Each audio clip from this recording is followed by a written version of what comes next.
ॐ आप्यायन्तु ममाङ्गानि वाक्प्राणश्चक्षुश्रोत्रमतो बलमिन्द्रियाणि च सर्वाणि सर्वं ब्रह्मोपनिषदं माहं ब्रह्म निराकुर्यां मा मा ब्रह्म निराकरोत् अनिराकरणमस्तु अनिराकरणं मे अस्तु तदात्मनि निरतेय उपनिषत्सु धर्मास्ते मयि सन्तु ते मयि सन्तु ॐ शान्ति शान्ति शान्तिः. May we have a good health.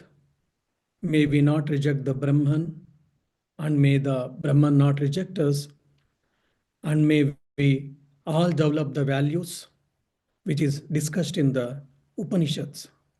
Om, peace, peace, peace.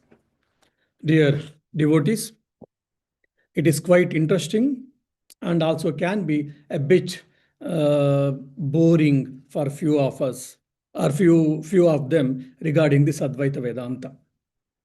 Because I have heard few people say, oh, Upanishads or Advaita Vedanta, it is very boring.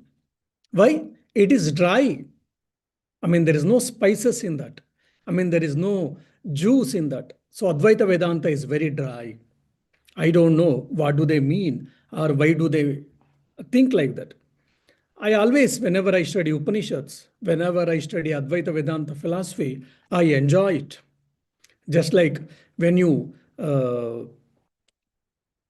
crush or when you bite the sugar cane, you get juice. So you will be tempted to bite more and more so that we can get the juice. I mean, the limited way you have to understand here. So similarly, when we read and study and understand deeply Upanishads, we can enjoy it very well, quite well. But unfortunately, some of the people, they make a statement that Upanishads are dry in nature.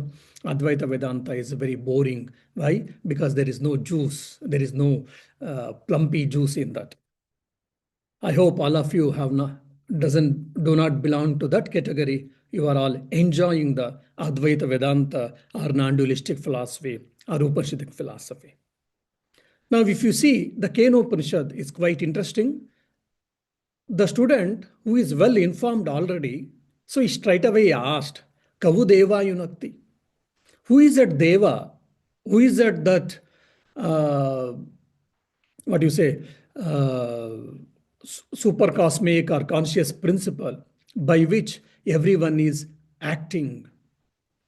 So, Kaudevayunakti was told, which is present in every being, because of which the inert mind, body, everything is appearing as sentient. Now, by the way, the word sentient has got different connotations and denotations, I suppose. Every philosophy like physics, chemistry, even in general day-to-day language, everything will have its own way of explanation. Now for Advaita Vedanta, what do we mean by sentient? We all know that it is a Latin word, sentire, means to feel or to perceive.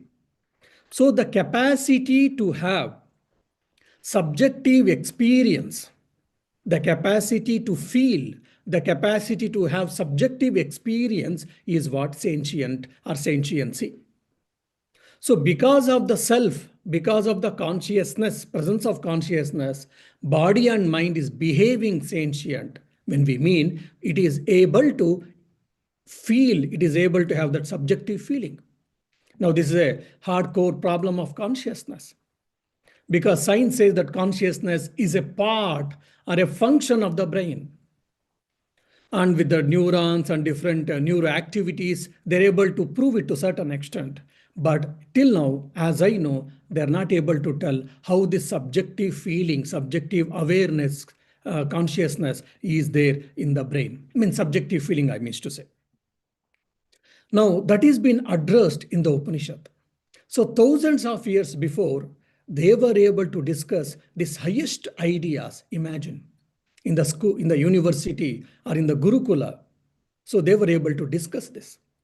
So it was not a matter of faith, it was not a matter of belief, rather it was a matter of experience. That is what Advaita Vedanta and Upanishad says. Okay. Now, when he said, what is that principle by which the body and mind is behaving as sentient? When the question was asked by the disciple, the teacher gave reply at two stages actually, if you remember.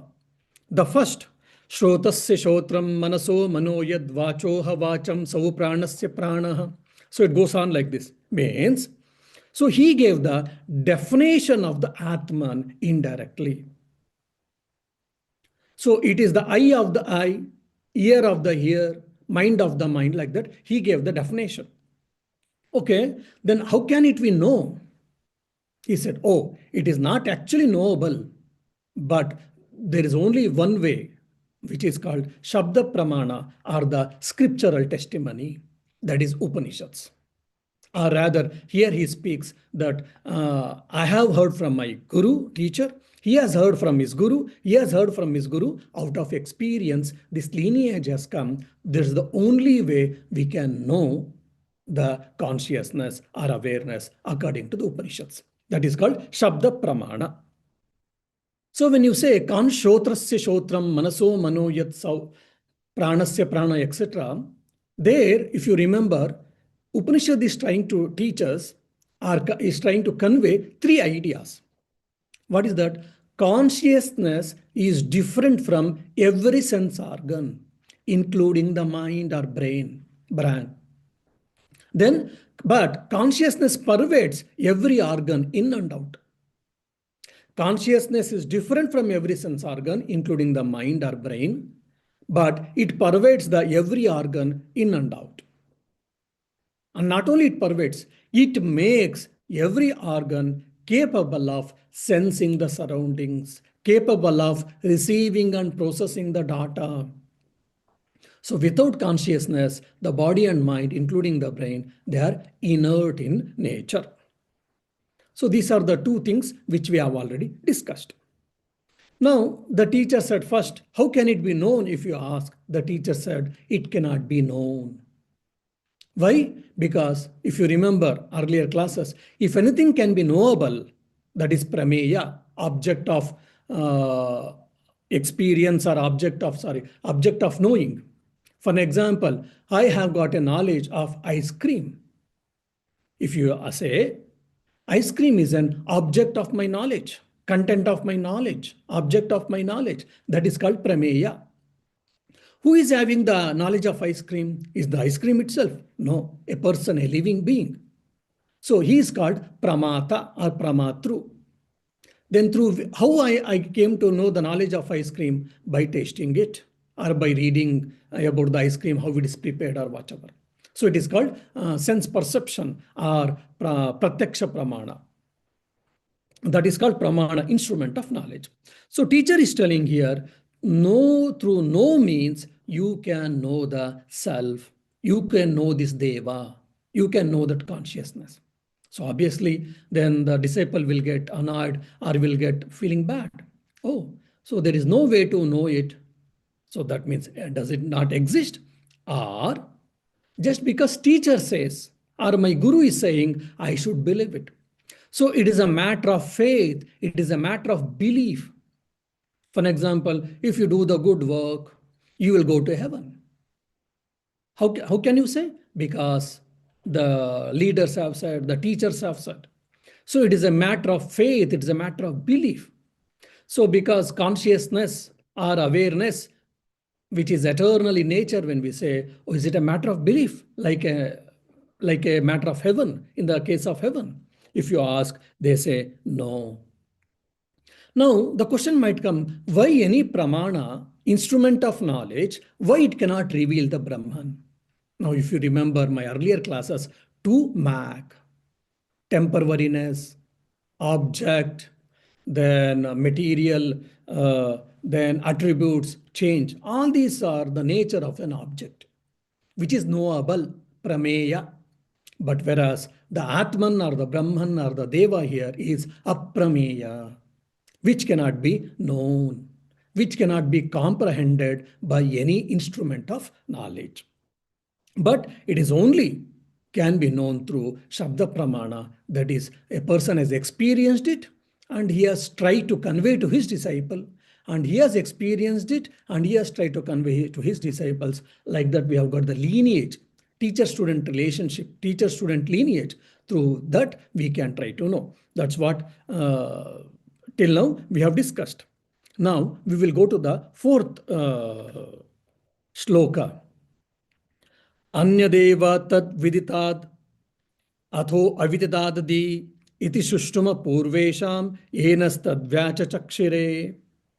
So no pramana can, no instrument of knowledge can directly reveal the Brahman, the divine principle, that is Deva.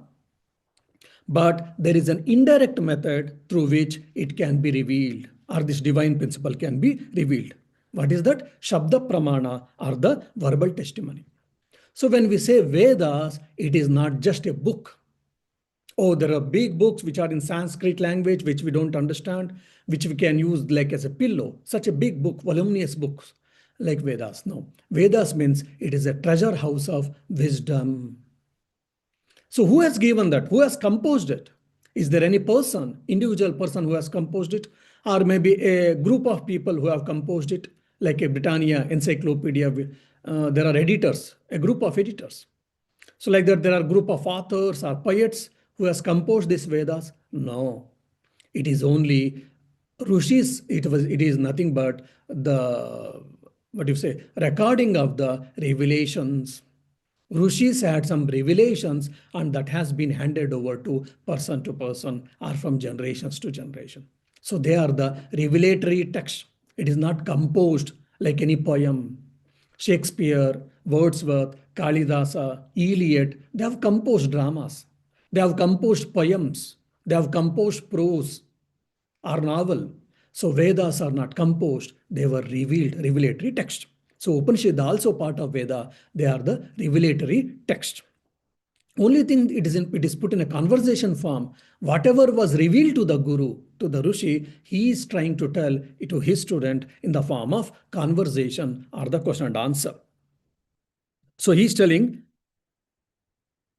Iti Shushuma Purvesham. Iti Shushuma, we have heard these words, Purvesham, from our ancient teachers, from our teachers. Ye nastad Vyachachakshire. Ye, who has revealed to us, tad Vyachachakshire, revealed that methodology. How do you know that? To Shabda Pramana, you can know the Brahman indirectly. Oh, it has been told by our teachers. And we have come to know. It is not only because they have told, we have listened. No, we have experimented it, and I have come to know it is. I have proven it. I have done an experiment and I have got a result. So based on my teacher saying statements and my own experience, I am telling this. Through Shabda Pramana alone, one can get the knowledge of Brahman indirectly. So this iti Sushruma Purvesham enastad Vachachakshire. Okay, that has been told. Now, what is the methodology? What is the methodology, if you ask? That is been told in the first line of the mantra. Now we shall try to see, which is quite interesting. Okay. Anyat eva tat viditad. Tat means that divine principle. See, they are using neutral gender. Tat, eat, iti means eat, that. One is they are using noun, neutral noun, or pronoun. They are always using neutral gender. It is neither male nor female. It is only neutral gender to make us understand that it is beyond the sex, and neither male nor female. Tatu. Tatu means what? That. That means what? That divine principle. Tatu devaha, that divine principle. Viditat anyat. Anyat eva tat viditat. Tat, the divine principle. Anyat eva viditat.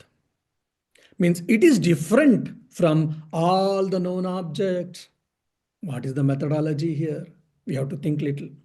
So it is different from. So what is self? So verbal testimony we came to know now. So it is telling that, oh, that divine principle is different from all the known objects, or it is different from all the knowables. Okay, it is different from all the knowable means. So is it unknown? If you get it, then he say, Ataha aviditadati. Oh, wait, hold on. Don't come to conclusion that since it is different from all the knowables, it is unknown. You can't put under the category. So either you know or you don't know. That's all. It cannot be middle in between, isn't it? There are only two categories. Now, their first category is what? Knowable. So it cannot be known. It is beyond or it is different from all the knowables. Okay, then it is unknown, unknowable. If you think though, so the Acharya, that Rishi, teacher is telling that atho aviditadadi. Oh, moreover, it is different from the unknown.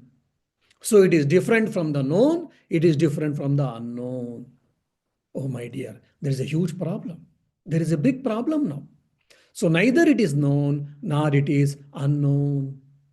How is it possible? There can be only two things.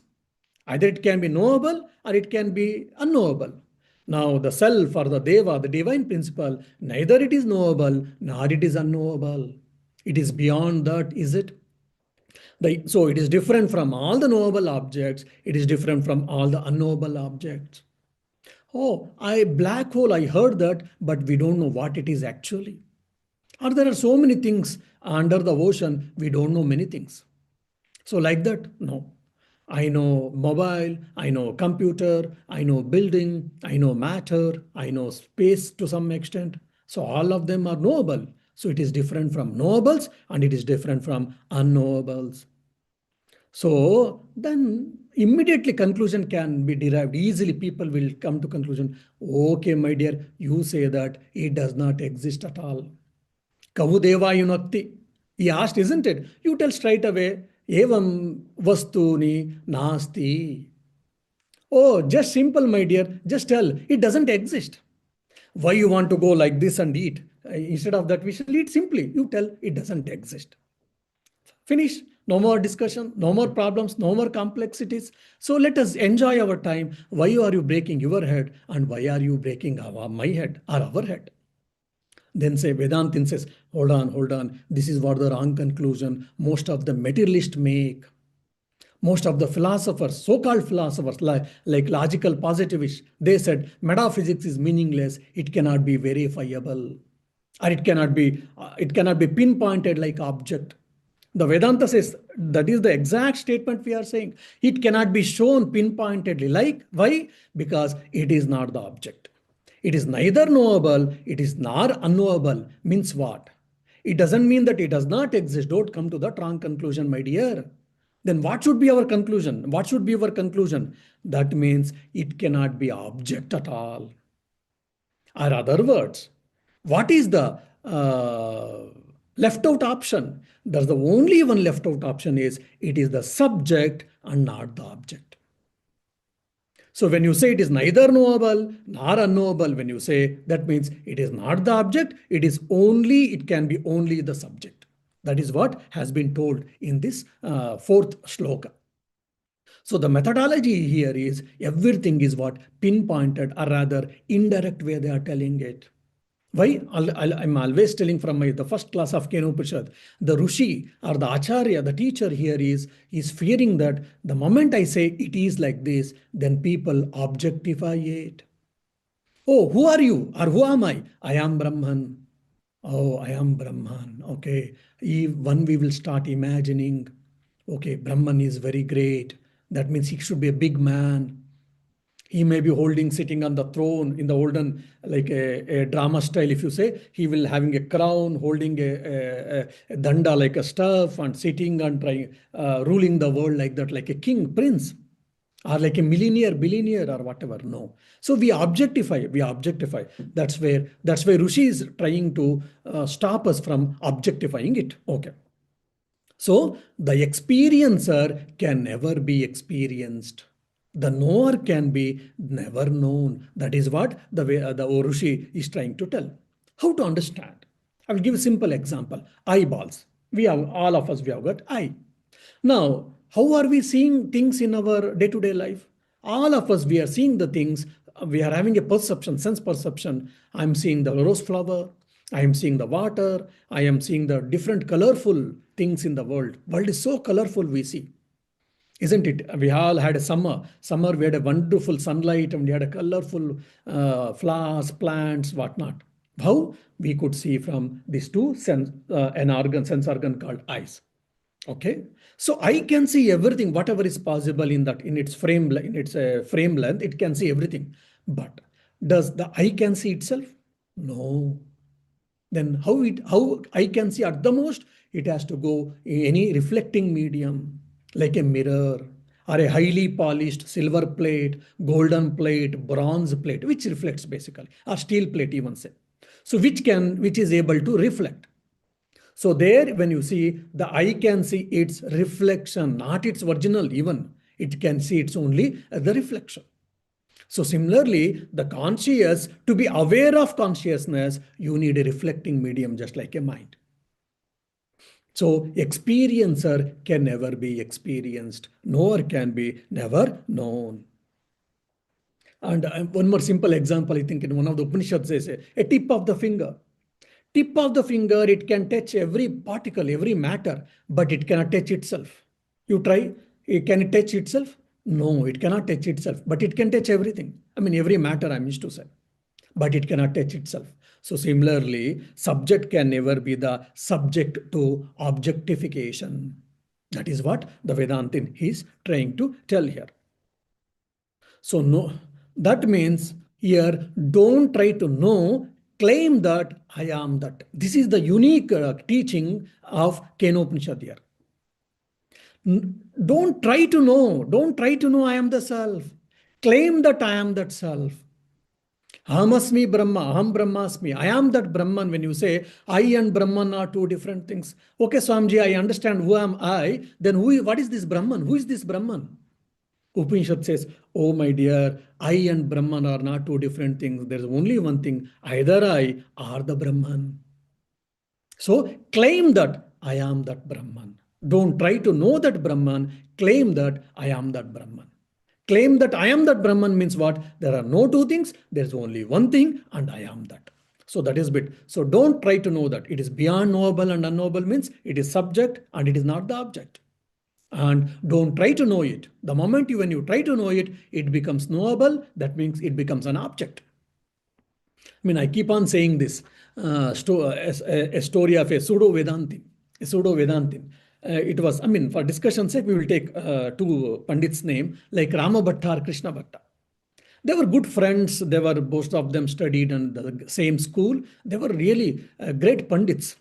Anything you ask from Indian scriptures, any from nook and corner, they will be able to explain, they'll be able to quote and all. They were staying next to each other. I mean, in opposite houses, they were all good friends and all. At some point of time, for some silly reason, they had a quarrel. Their egos got hurt. Both of them had a fat egos. Their egos got hurt. They were close friends. They became deadly enemies now. Every day, both of them are scholars. They have got all choosy words. Using choosy words, they used to have the war of words, and the village used to have a very, free drama. No payment is required. They used to have a good joy or fun basically. So every day, for some or other thing, silly reason, they used to fight each other. So once Krishna Bhatta was called to give a talk in a gathering, maybe conference you can think. And of course, he had prepared, he knew already, but still he prepared himself and he went and he was able to talk. He was able to give a lecture beautifully and everyone were dumbfounded. Wow, what a scholar he is, what an amount of understanding, what depthness, blah, blah, all these things. And while talking, at some point of time, he had to quote Sarvam Kalvidam Brahma. Everything is Brahman. Okay, he can quote what is the part of the problem. But immediately, in the corner of his mind, he remembered his enemy Ramabhatta. So his mind was unable to accept Ramabhatta as a Brahman. So he's a Sanskrit Pandit. Immediately he joined, he composed Sarvam Kalvidam. Sarvam Kalvidam Brahma, Ramabhattam Vina. Everything in the world is Brahman except Ramabhatta. So this is what the pseudo-Vedantin, I keep on saying that this is what it happens. When you try to know the Brahman, you are objectifying it, then it becomes an academical subject for us, just like physics, maths. When you read electricity, for Ohm's law, we all know that. Ohm found out Ohm's law and all, but Ohm will never become electricity. I found out some new metal. Fine, I might get some Nobel Prize for that, but I don't become a metal there actually. So I am always different from the metal. But here, if you try to do in the same way, if you try to do Vedanta, it is not possible. So here, when I'm trying to know the consciousness means what? Only I am removing the ignorance, a wrong understanding, superimposition is been removed. So I am not the object and I am the subject. So claim that. First is misconception, remove that I am the object. And second is I am the subject. Don't try to understand, claim that I am the subject. So this has been told in the fourth mantra. I hope you have understood. Now at least let me go to the fifth one. So by this, there are 5 features of consciousness, which is based on the Upanishads I am going to tell you. We should try to keep on remember this. What is that? I am the consciousness, which is different from the body, which is not a part, product, or the property of the body and mind complex. I am the consciousness, which is different from the body mind complex, which is not a part, product, or the property of the body mind complex, because science says that consciousness is a function or the property and an attribute of the brain. No. Okay. Second is I am that consciousness which is an independent principle which pervades and enlivens the body mind, including prana. I am independent principle which enlivens the body mind complex, including prana. Many people confuse the self with the prana. Okay. The third is I am the consciousness which is not limited by the boundaries of the body mind. That's where Panchakosha Viveka in Taittiriya Upanishad says, Kosha means what? There's what do you say?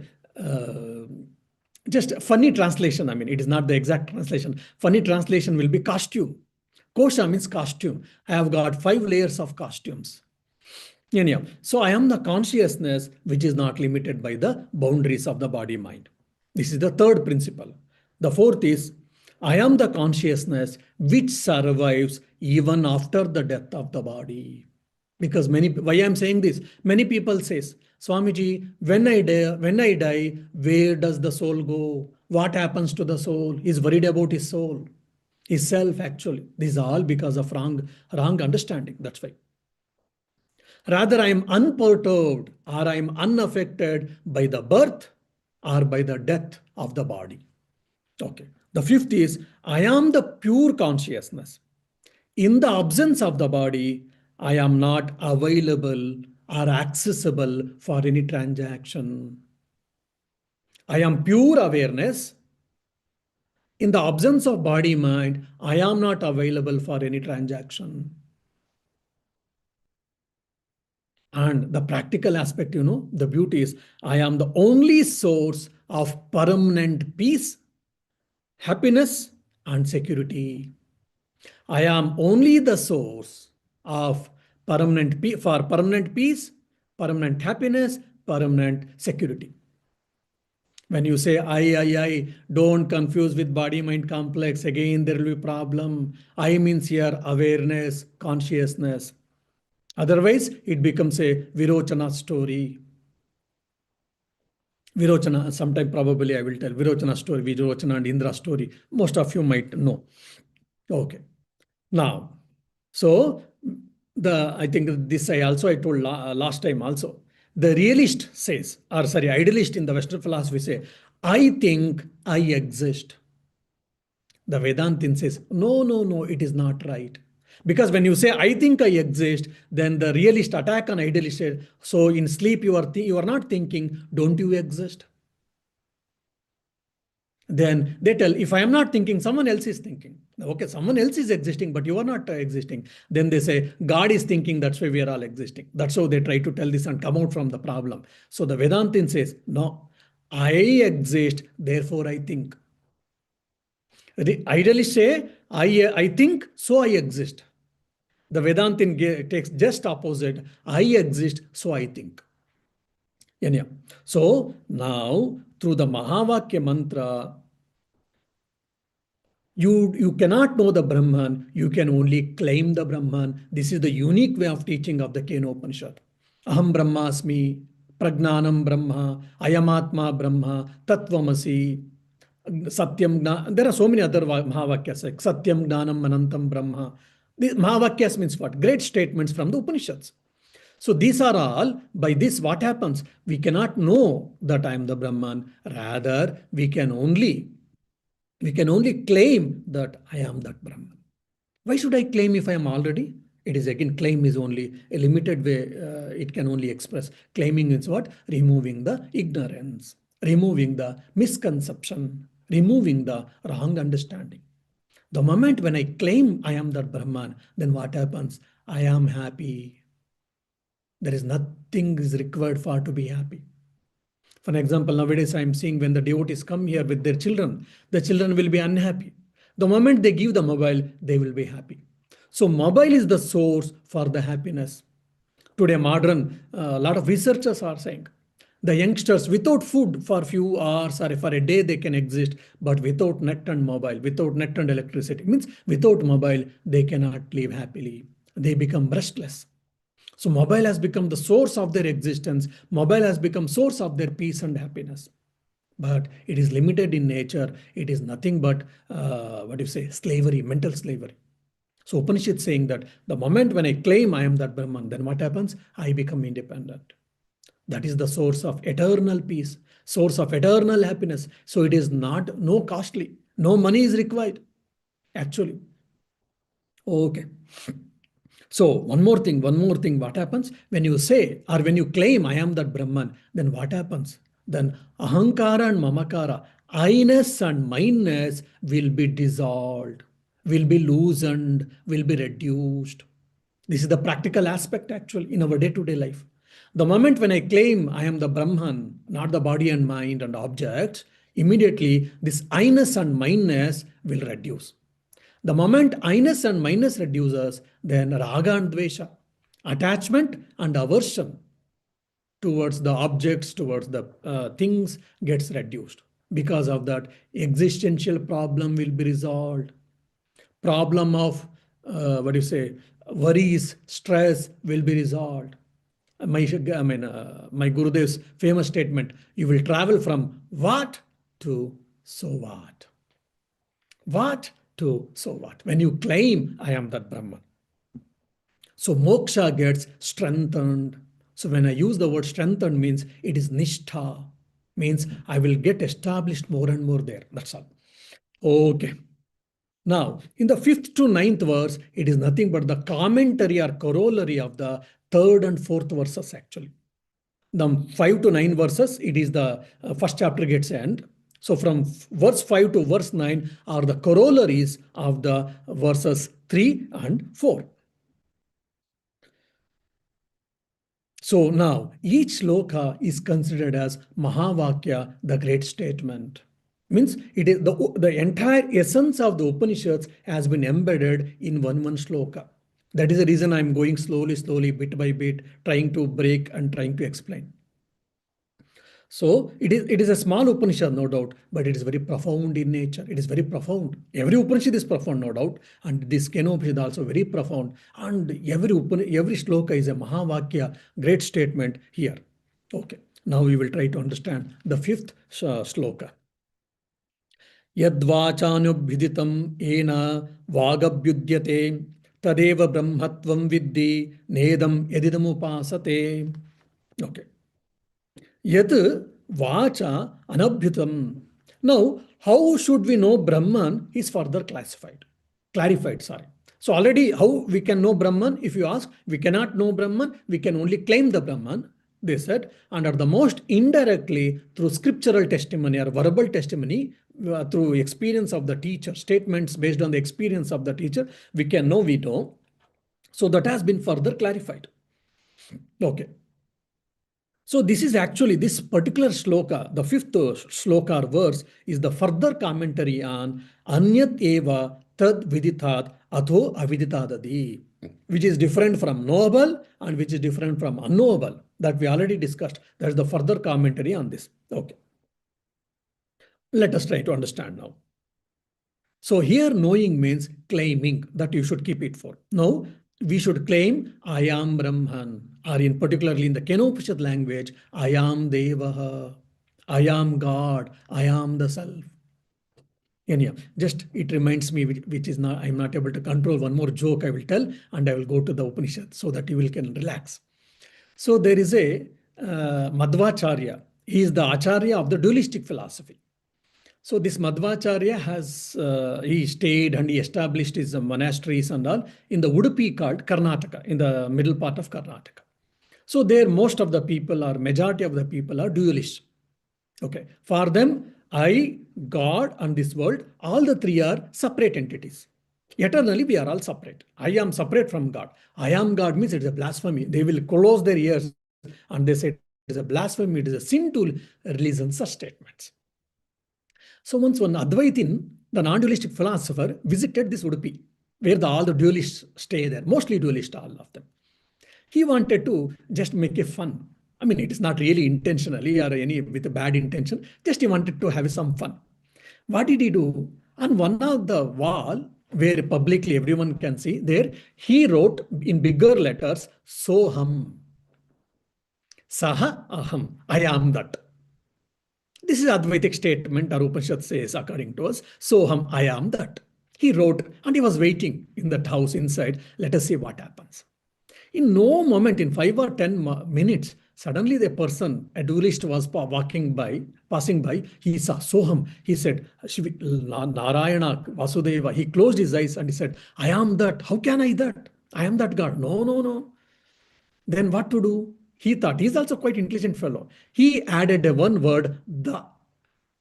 So the, he used the word the, da. I added the word the to Soham. Then what it becomes? Dasoham. I am the servant of the Lord. That is what the overall meaning.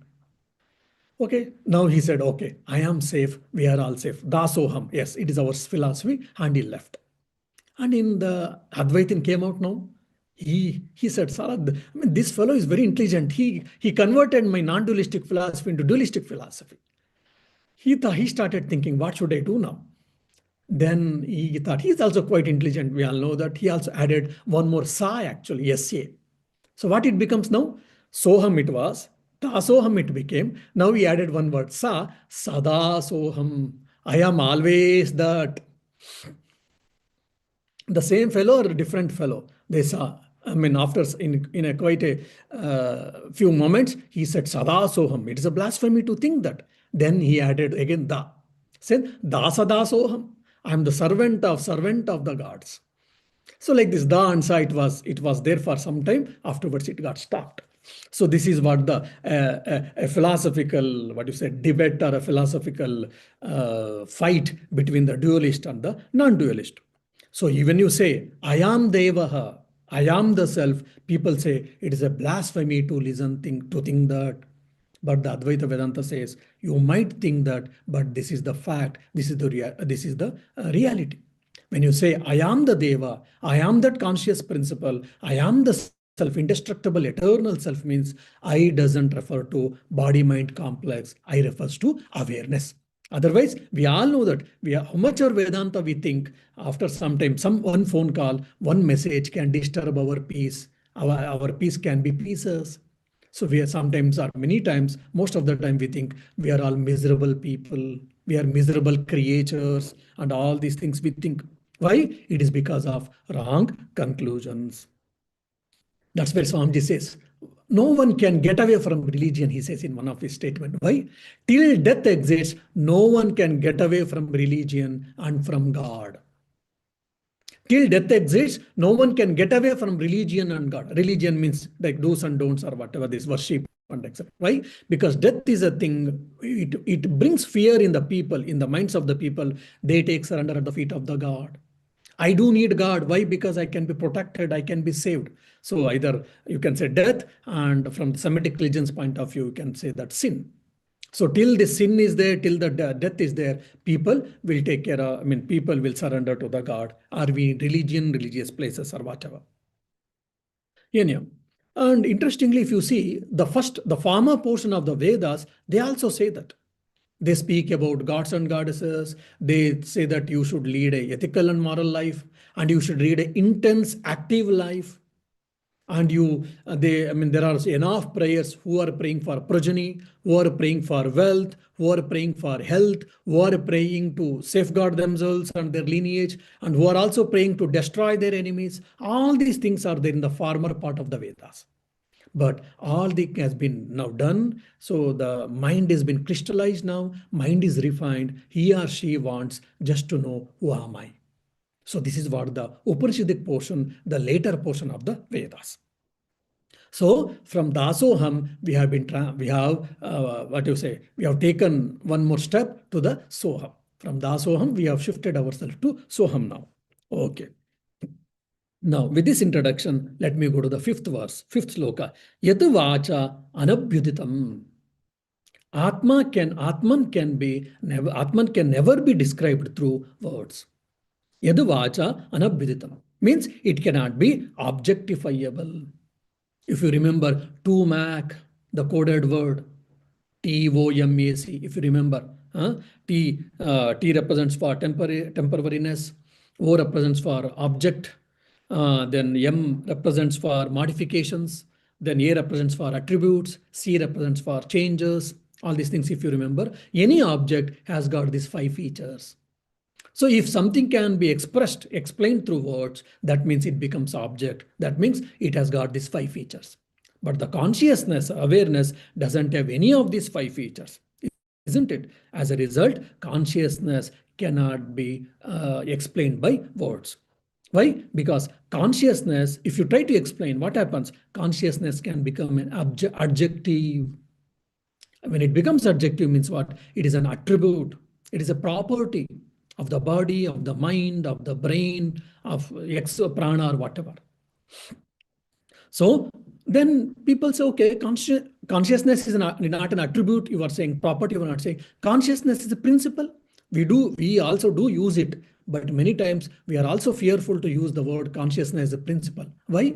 Because when you say consciousness is like a principle, people might think that, oh, it is like a Archimedes principle. So people can get confused. Anyhow. So consciousness cannot be explained by the words. First part. Then, yena vak abhyudhyate. But because of which the organ of speech is able to speak or do its function. See, this is the maja, this is the funny part or interesting part. The speech cannot explain it. The words cannot reach it. The words cannot explain it. But because of that, because of the divine principle or cosmic principle or awareness or consciousness, the speech is able to speak, do its function. So, tadayevatvam, and this is the Mahavakya here now.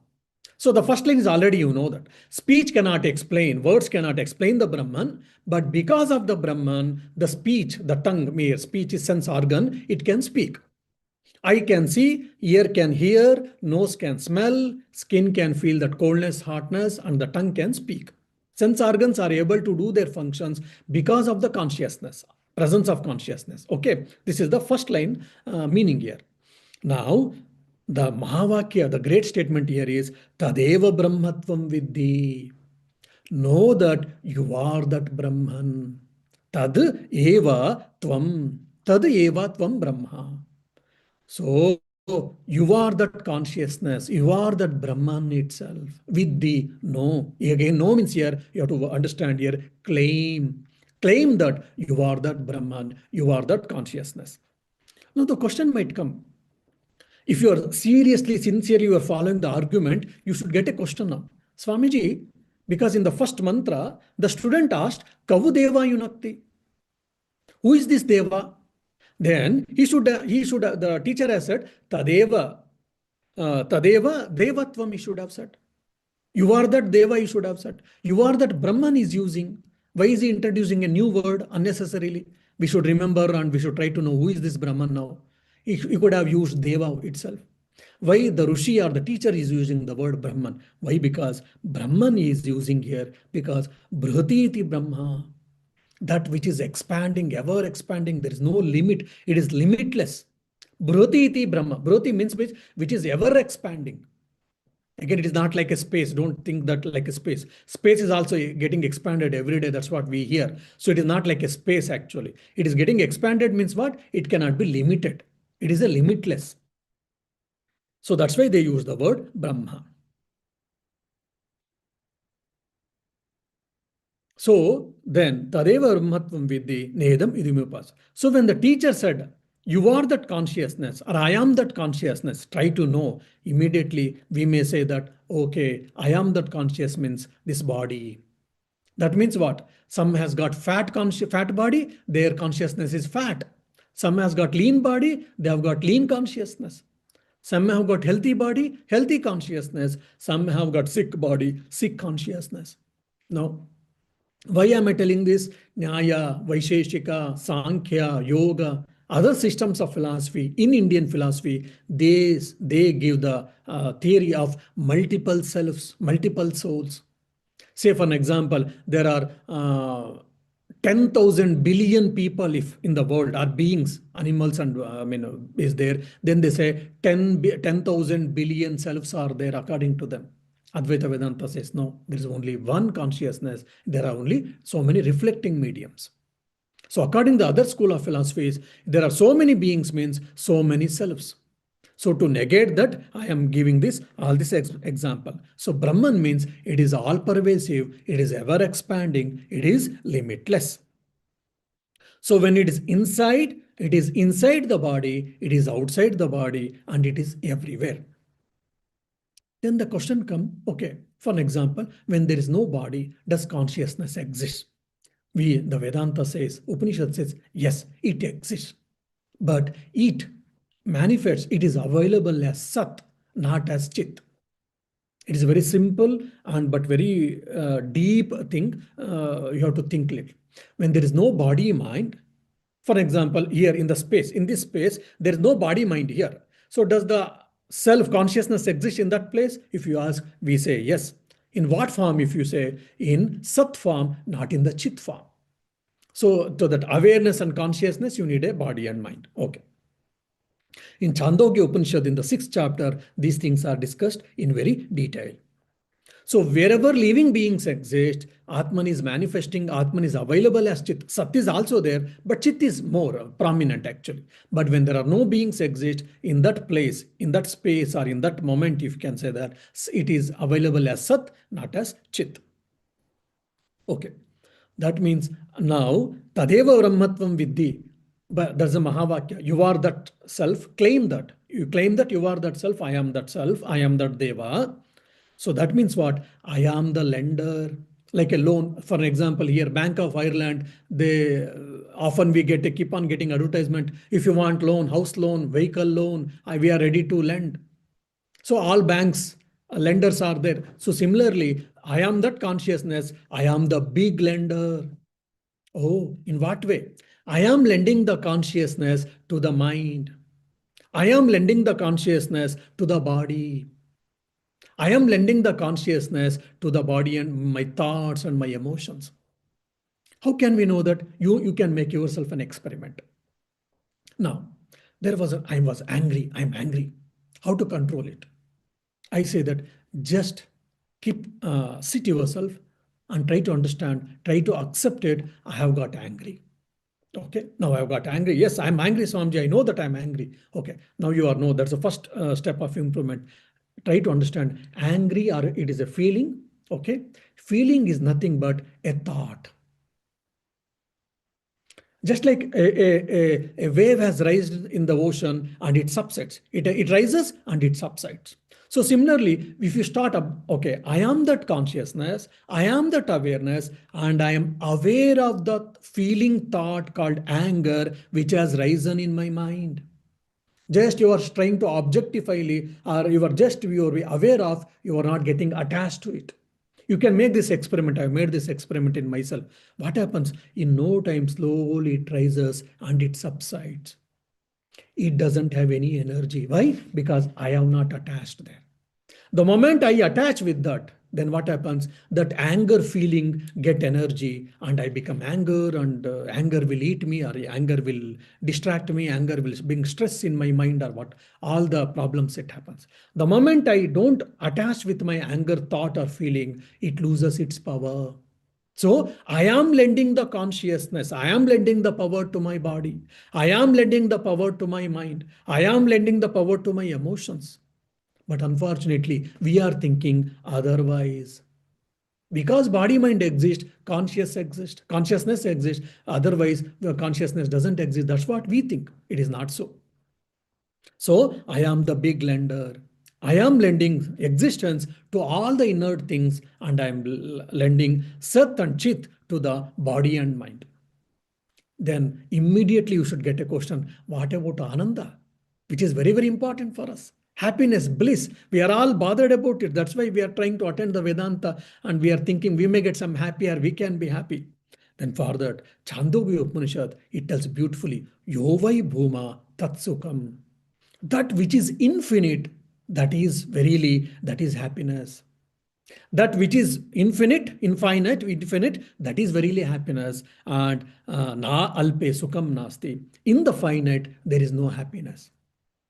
That means what? I am that infinite, I am that self, I am the source of happiness. And this world and the body mind, the world object, whatever, it is all finite in nature, there cannot be any happiness there. So there can be momentary happiness, there can be temporary happiness, things in the things, no doubt, but the permanent happiness is what in me, or I am that source of permanent happiness. How to understand this? Again, I will give a simple example, which used to happen in our Mysore monastery, where in India, where I come from. We were 30 monks there. Okay, sometimes we used to have a feast. Bandara, we say in Hindi or Bengali. So Bandara feast we used to have. In the feast, sometimes we used to get ice cream. So everyone used to like, or most of them, they used to like either vanilla or butterscotch. I am the only person odd out there, chocolate ice cream. So when I get anyone get chocolate ice cream, they say, oh, chocolate ice cream, no, you give to Shantivratananda, he eats it, we are not. We want vanilla or butterscotch. No, I'm a poor man. What to do? I had to get convert myself because I was odd out or all alone. Then I said, okay, because of me, you need to struggle. You get either vanilla or butterscotch, and let me take it. Let me enjoy it. No, never mind. Now, the interesting part here is now chocolate ice cream, that to black currant, bitterish. People say, oh, how do you eat that black currant? It is so bitterish. I said, I like it. The other monks are saying, how can you like this? That bitter chocolate, it is not to eat, better not to eat. But I say, I enjoy it. Now, I am eating black currant or chocolate ice cream and I am enjoying it. And others feel that it is a matter of, what do you say, suffering. There is no joy in it. It is a suffering, they say. And I say, it is a matter of a joy. Now, does chocolate ice cream has got happiness? Does chocolate ice cream has got unhappiness? Or it can have both? Chocolate ice cream, neither it has got happiness, nor it has got unhappiness, neither have got both. It has got only chillness, it has got only some calories. Then why am I enjoying the chocolate ice cream? Because my mind is reacting to it. Why someone is not enjoying ice cream? Because of the impressions, past impressions, you can say that, or habit, you can say, nature of, you can say, but because of the impressions which is accumulated in their mind. If someone asks pizza, I say, yes, I don't mind to eat, but I really don't enjoy it. I just eat it just like any other food. But there are people who I've seen, they enjoy pizza.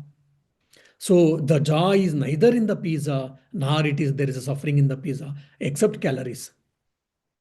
So it is only how I receive it, how I react to it. Now, because I like chocolate ice cream, when I consume ice cream, I am thinking that I am getting so much happiness from the chocolate ice cream. No. So chocolate ice cream cannot give happiness nor suffering. It is only we superimpose happiness and suffering on the chocolate ice cream, and we think chocolate ice cream is giving to us. So it is same thing with the mobile. We are all obsessed with the mobile now. Now, for an example, you are an employee. Now you want to avoid going to office and your boss calls now and they have put a some app or whatever, you may tell I am here, I am out of station and all. They can map it or they can know where are you.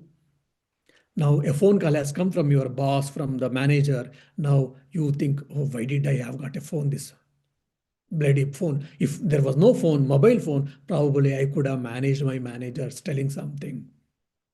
Other times, I need mobile. I am obsessed with the mobile. But at that given point of time, I don't need mobile. Mobile becomes a burden. Mobile becomes a sickening. So a thing can be source of happiness. A thing can be source of unhappiness. It is only based on my necessity or based on my reaction. I give a value to it, so they will have a value. Otherwise, no. So that's what I am lending the happiness to the chocolate ice cream, and I am thinking chocolate ice cream is giving happiness. So that's what the Chandogya says. Yadvai yovai bhuma tatsukam. Whichever is infinite, you can get the happiness there. And whichever is finite, there is no happiness in that. So this has been discussed in the second chapter of the Upanishad, Anandavalli, all these things, how to be happy always. Okay.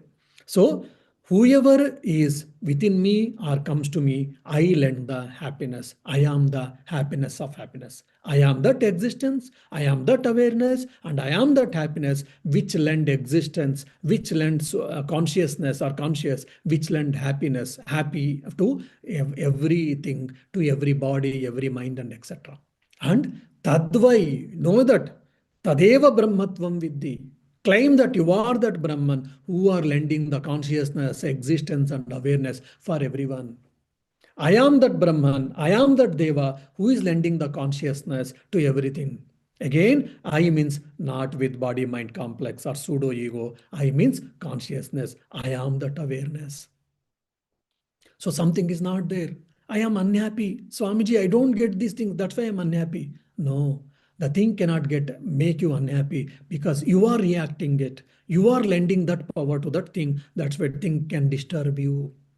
So that is what you have to know. Okay. Now this last part, I will reserve it to the explanation in the next class. Nedam yadidam upasate. And not the people worship as an object. People are worshipping the Brahman has different gods and goddesses. It is not the real Brahman. That is what the Upanishad says. Now it has to be taken very carefully and very cautiously. We have to understand. Otherwise, there can be a lot of problems. This I will reserve it to explain in the next class. Now we shall end our day with that I am that Brahman who is lending the awareness for every living being, lending the existence for every inert thing, and lending the happiness for every creature and for every action and for every experience. It is not the world is giving happiness. I am giving that happiness to the world so that it in turn it can give to my mind actually. So I am the source of everything. I am such a rich man, but I think I am a poor, I am a miserable, I am useless, I am worthless, blah, blah, blah, all these things. That is all because of wrong cognition, wrong understanding. That's why Swamiji says, the source of Upanishad, the essence of Upanishads can be told in two words. What is that? One is Shraddha and the second is Abhi. Shraddha means what? It is not the faith, mere faith. Faith packed with the action. And Abhi means what? Fearlessness. I am the source of everything. When you say that, then where is the place for fear? Yeah, that is the beauty of Vedanta. That is the beauty of Upanishads. That's what when I study, when we read, when we discuss all these things, such a profound statements, profound, subtle truths are there. But people say Upanishads are boring, they are dry, and they are very obscure. I don't understand why it makes them to feel all these things. Yes, let us try to experience this I am that existence, consciousness, bliss absolute, lending the existence, lending the awareness, lending the happiness to every being and to everything in this universe. Om Shanti Shanti Shanti Harihi Om Tat Sat Shri Rama Krishna Arpanamastu. Yeah, if you've got any questions, any of you, I'll be happy to answer. Maharaj, I have a question. Yeah, go ahead. You were talking about the ice cream incident that that happened with you. Mm, So I was wondering mm, that so if one person likes, for example, chocolate ice cream, mm, right? So and the other person doesn't like chocolate ice cream. It's the same thing, but mm, they're perceiving it differently. mm, Uh, so I'm wondering, is the happiness mm, um, a function? Happiness and sadness are a function of perception. I mean, if that is the case, then it is illusory, isn't it? Like even happiness um, and both sadness are both illusory because it's tied to perception. But is there a ultimate happiness like above that, or is it like a property of okay. the Okay. uh, Now I will yeah? tell with the reference to ice cream experience. Huh? Okay. So happiness or unhappiness. Like with chocolate ice cream, I am happy and you are unhappy. It is an experience, no doubt. Okay. Mm. What it is then? It is only a reactory experience. I've quoted the word, so I mean you don't Okay. reactory experience. Mind is reacting to the chocolate ice cream in a positive way. That's why I am getting a happiness. Your mind is reacting to the experience, or your mind is rejecting the ice cream. That's why you are not getting happiness. So my mind is accepting it. Why it is accepting? Because of my impressions which is accumulated in my mind in this present life, in my past lives. Okay. Because at some point of time, I will developed the taste for ice cream and I enjoy it. It is nothing but the sum total. It is my nature. How this nature has cultivated? Because of my character. And because how my character is cultivated? Because of the sum and total of all the impressions. And how these impressions are created? By my actions. Actions is physical actions, not only that, it is thinking, feeling, all these things. So it is only reaction actually. So ice cream doesn't have happiness or unhappiness. It doesn't have neither happiness, it doesn't have neither unhappiness. It is only I Okay. am giving happiness to the ice cream. I am giving unhappiness to the ice cream. Means what? I am superimposing the happiness to on the ice cream, and I am thinking ice cream is the source of my happiness. Except Okay. ice cream is only the source of calorie and cold. That's all. Right. So the happiness comes from the experience of the ice cream plus our um I mean the past impressions, is it? So happiness doesn't come from ice cream. Ice cream only comes from you through your mind. Right. Right. So So it, Ramakrishna gives a beautiful example in a gospel. Like camel eats cactus fruits, cactus flower or a cactus fruit. Okay. So while eating the cactus flower or fruit, in that there will be small thorns actually. So camel is unaware of it and anyway it munches. While it munching the flower or a fruit, cactus flower or fruit, the small thorns, it picks the tongue of the camel and the blood oozes out. And this blood gets mixed with the flower and fruit. And the camel thinks cactus flower is so tasty. Cactus fruit is so delicious. The deliciousness was not in the cactus fruit or flower, it was its own blood actually. This is one of the greatest okay. example Upanishad gives. Okay. So So when you were relinquishing the when you were enjoying the ice cream, that okay. enjoying is in your mind, not in the ice I cream. see. I see. I see. So we kind of tie the enjoyment to a certain object is and that Yes, is the illusion is yes, yes. okay. Mm. And I had another question. Mhm. That is, I was actually thinking of a like a thought experiment. Like, Mm. for example, um, any tangible object in the environment. For example, say a ball, like Mm. a football, for example. Um, so if we so the thought experiment is can we like if can we exactly replicate that object in its entirety? but I think something will be different in the, the replicated object, which will have an error, and because we don't know all the states of the Yeah, original I football. understand what you are asking. It will take some time to discuss. Okay, maybe we'll reserve this question to the next class. And also, I ask you to what do you say, rephrase your question in a more particular way or in a more Okay, okay, precise way. And okay, what you are asking, I understand, but I think I will give a chance to others because it needs some good amount of time to explain this. okay, okay. Yeah. Any other questions? Yes, Maharaj. Pranam. Yes. No, I don't have any question. Pranam. Yeah. Yeah, Rohan, go ahead. Yes, Maharaj. So you said like the consciousness to be self-aware of itself. So it needs a reflecting medium. Yeah. So you gave the example of the eye.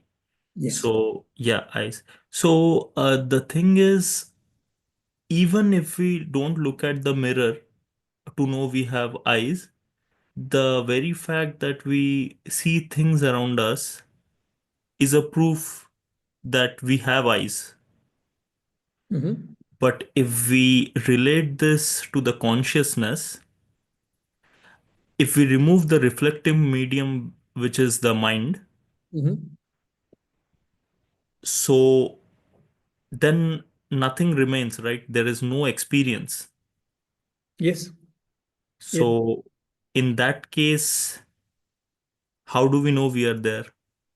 Yes, that's what I told you. Say, for an example, in the same example, now to see the eye, you need a reflecting medium. I said, okay, Yes. that is clear for you.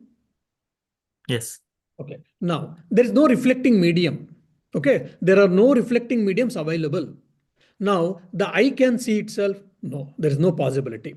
Okay, first statement. Second statement is then how can I know then whether do I got eye or not? You can say yes, very well. I can understand because I'm seeing thing. I'm seeing you, Swamiji, in the now in the class. I'm seeing your picture. I'm seeing things in and around me based on my function, which is seeing act. Based on my function or act, I'm able to infer that I have got an eye. Okay. So similarly, now when there are reflecting medium, then only the conscious can be aware of consciousness. When there are no reflecting mediums, then it cannot aware of itself. And it doesn't need it also. Yes. See, for an example, you say, what are you doing, Rohan? I am, say, for an example, I am your roommate. Yeah. So okay. So in the given conditions now, I am your roommate. I am asking you, Rohan, what are you doing? You are Yes. lying down on the couch or on the bed, but still I am asking, what are you doing, Rohan? If you are saying, I am lying down, if you say yes, can be accepted. And you say, oh, I am sleeping deeply. Yeah. Is it? Then can I accept it? Or can you accept it? No. Why? If you are in deep sleep, you cannot tell.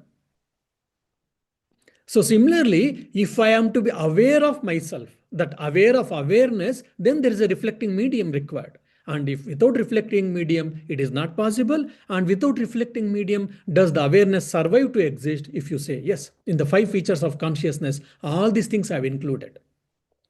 So the awareness can exist can exist without any dependence because it's an independent in itself. But the awareness to be aware of itself, then it need a reflecting medium. So when the reflecting medium is not there, suppose in samadhi when there are no thoughts in the mind, so there is no reflecting medium.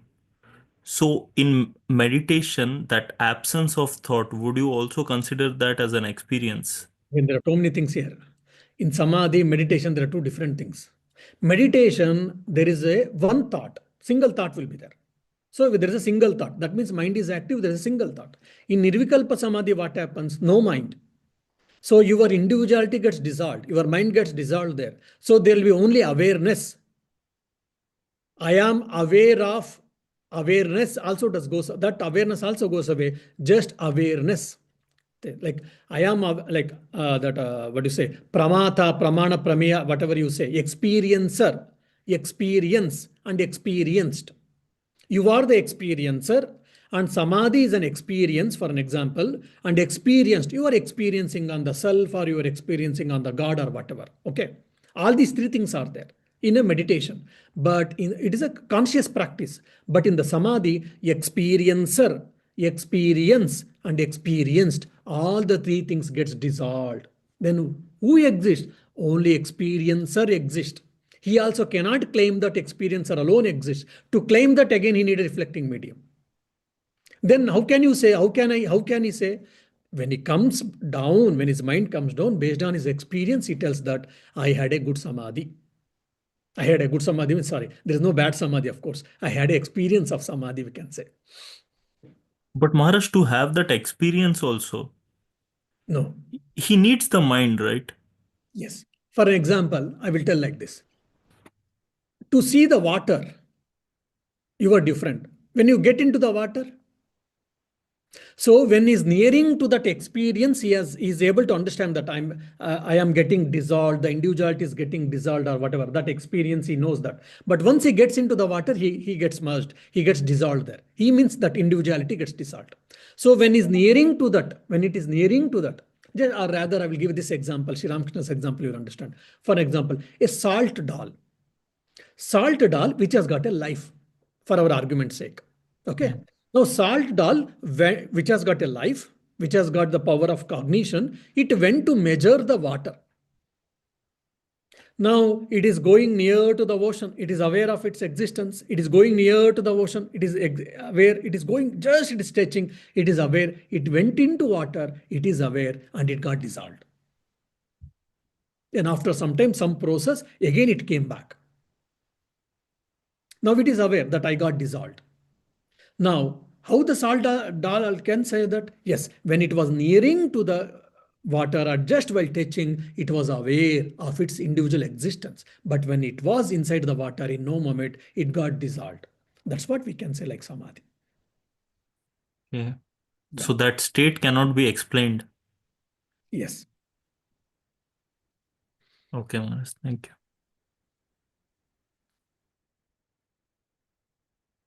Pranam Maharaj.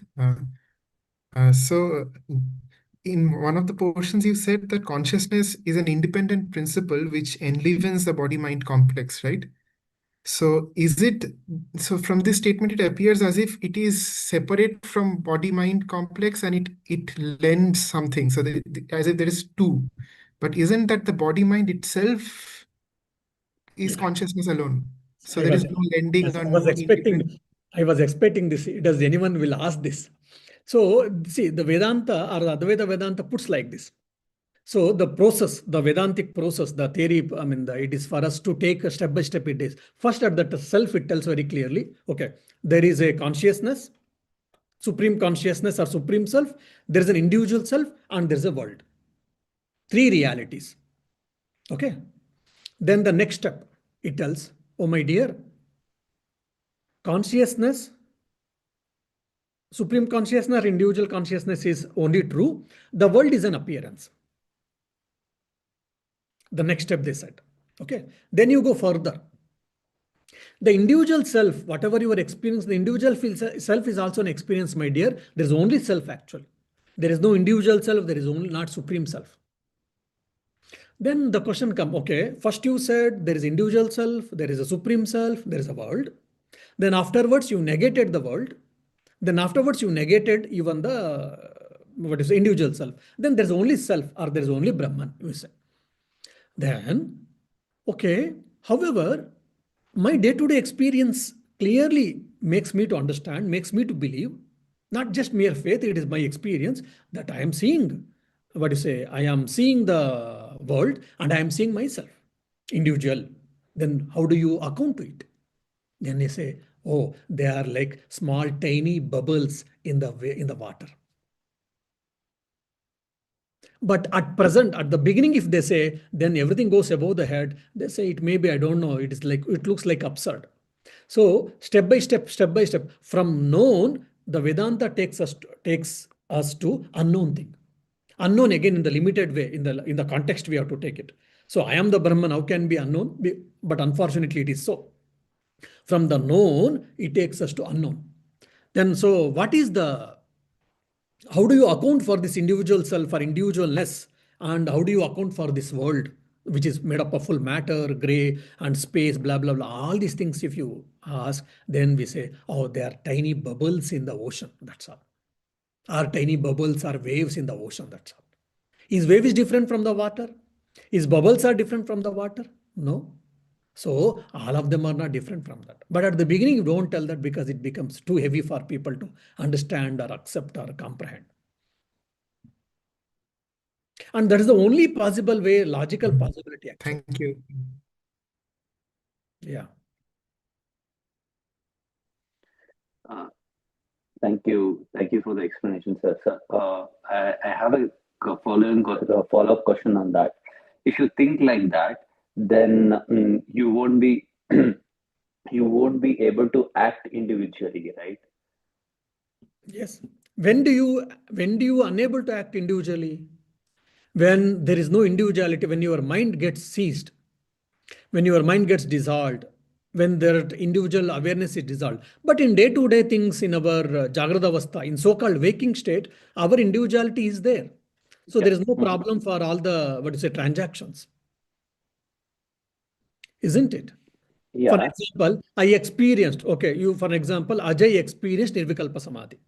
For discussion, like I say, okay, in Nirvikalpa Samadhi, you experienced I am that awareness. Okay, you experienced it. Now your mind comes down. Your mind comes down. And now what happens? Are you not experiencing your body? Will you not experience your body? Yes, you will experience your body. Will Yeah. you not experience the world? Yes, it will. You will experience the world because through the body and mind. But the notion of reality will be shifted there. For you, it was really, it will be an appearance. It was like a shadow, like. Mhm. Okay. A simple example I can give is like a film. Yeah. I'm You seeing a just movie. observe. I'm seeing a movie where there is a very encounter with the villain and hero and heroine. Hero and heroine are undergoing lot of problems, lot of what you say, difficulties and all. And villain is giving problems and all. I am feeling so much, and maybe I might tears might have rolled down on my cheeks and all because of the hero or heroine's difficulties, and I'm getting angry and annoyed on the villain or whatever. Then villain comes in front of me and I may punch it. I may punch on him. You fellow, how can you do this to the hero and heroine? Then if he's a real villain, he will say, I am happy that I have done a right job, good job. What? How can you do that? Yes, that means I did my play. I did my role as a villain. I have done such a beautiful way. That's why you were able to punch on me. Mhm. Yourself, you were really engaged, you got attached, you got carried over in the movie. Though it is movie, you know that, but you carried over at that given point of time. Now, one more person, your family member may be sitting next to you, family member or a friend next to you, and they're watching the movie.